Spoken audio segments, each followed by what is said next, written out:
For more reaction as to whether we're heading to a Reeves recession is farmer Jamie Blackett. Jamie, thank you very much for joining me. So, Jamie, Rachel Reeves is sort of saying that this is more to do with people are saying it's talking down the economy. That's what Mel Stride said. Rachel is hoping that things will improve. Do you feel that there's some light at the end of the tunnel with regard to her policies, especially and how they affect you? No, I don't. I don't want to talk down the economy and talk it into recession, but I certainly don't see much light at the end of the tunnel, I'm afraid. And it was interesting listening to the Chancellor just now on your clip. She's got this curiously top-down view of the economy, as if she can just sort of pull levers in a sort of command economy way, great sort of socialist grand plans, 5-year plans, that sort of thing.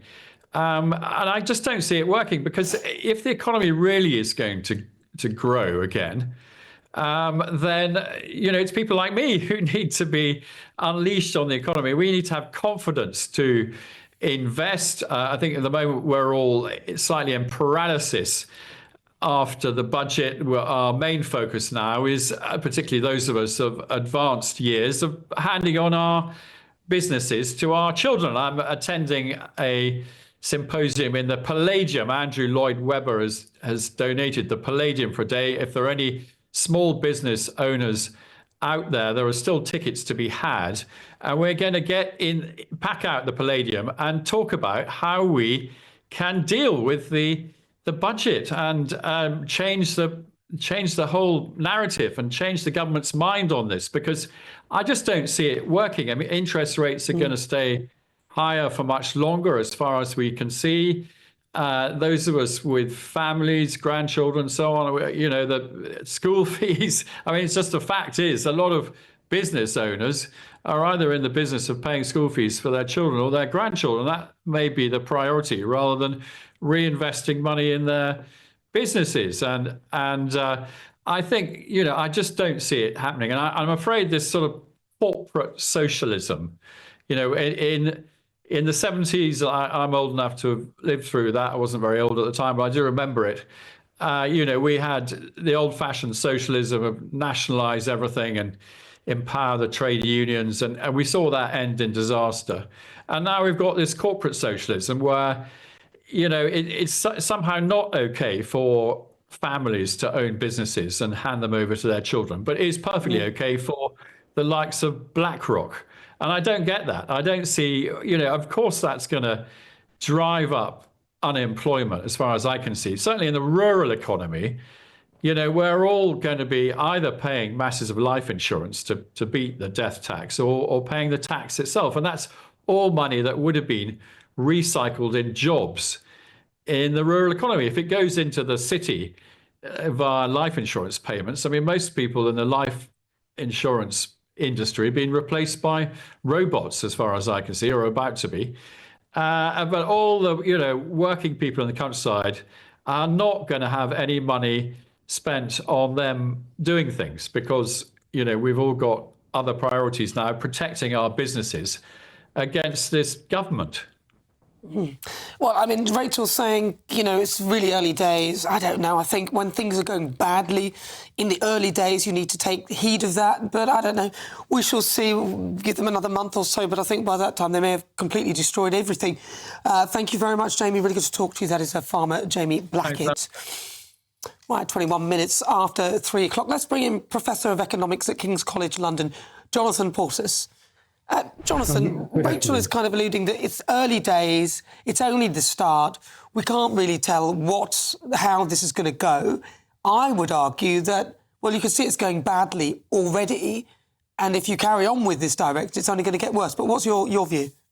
I have to say, I think that's a bit laughable. You just said, give her another month and she'll destroy everything. We had 14 years of conservative liberal government, of austerity, Brexit, and of course some outside shocks like the pandemic in the Ukraine.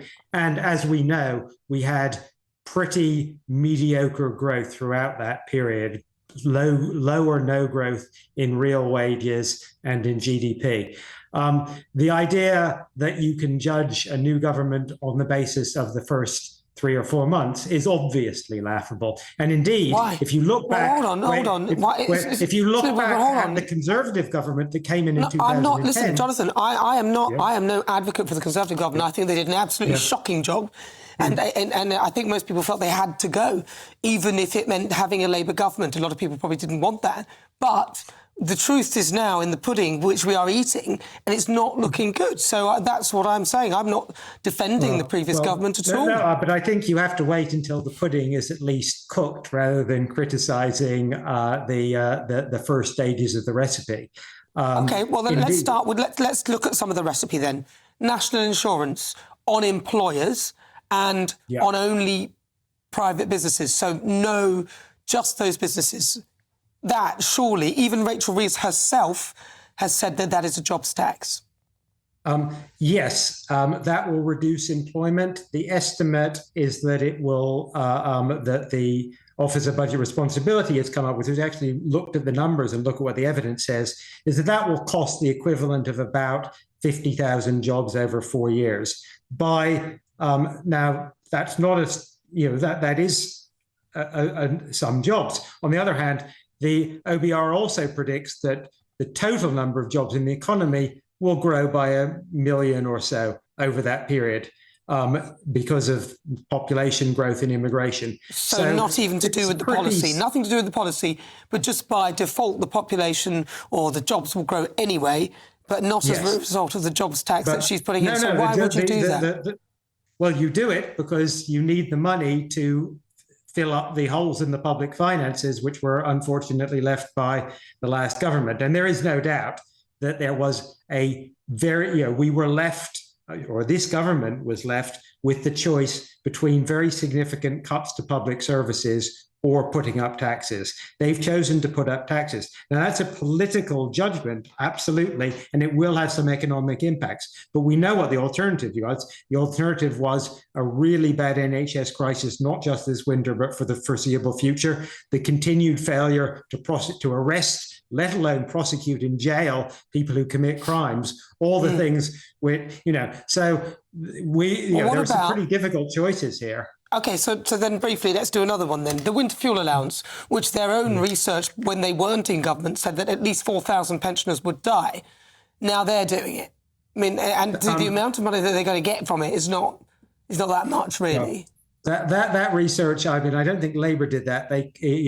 I have actually looked at that. And actually, if you look at, that's not serious. I've actually looked at, there is actually some pretty decent research done on that, which found that they could not find any health or mortality effects from the introduction of the first winter fuel payment. Well, which research was that? Because this is the first time I've heard of that. I can send it to you. It was published in the National Institute of Health database has it, but it's a proper study. I can certainly send it to you. The age concern figures, which you sent, really just looked at changes over time, and they were picking up things which would have happened anyway. I'm not downplaying the hardship that some people will face, and certainly pensioners who are poor need to claim pension credit. Absolutely, more people should be claiming pension credit, and the government should make it easier for people to claim pension credit. But I think talks of thousands of people dying isn't really supported by the evidence. Well, they're the ones that commissioned this research. They're the ones that quoted it to the Tory party when the Tory party were considering it. So I don't think we can just ignore it just that easily. Jonathan Portes, thank you very much. I used to have to use the razor that my ex-girlfriend used to shave her legs. It scratched me and it made me feel weird. But fear not, because Manscaped is back with a game changer. This isn't just any old shaver. We're talking about the Chairman Pro Electric Foil Shaver with 2 interchangeable skin-safe blade heads. One for that baby smooth look, and another when you want to keep it a bit rugged. Get this, it's waterproof. You can use it in the shower, by the pool, or even while scuba diving if that's your thing. This beauty runs for 75 minutes on a single charge. That's enough time to shave your face, your mate's face, and still have juice left over for touch-ups. You'll also get their Power Shave Gel for a proper wet shave experience, and a face shave soother to keep your mug looking fresh and irritation-free. It's like having a barber in your bathroom, minus the awkward small talk. Click the link in the description and use the code GBN for a whopping 20% off and free shipping with the code GBN at manscaped.com. Join the 11 million blokes worldwide who trust Manscaped. Your face will thank you, and so will your wallet.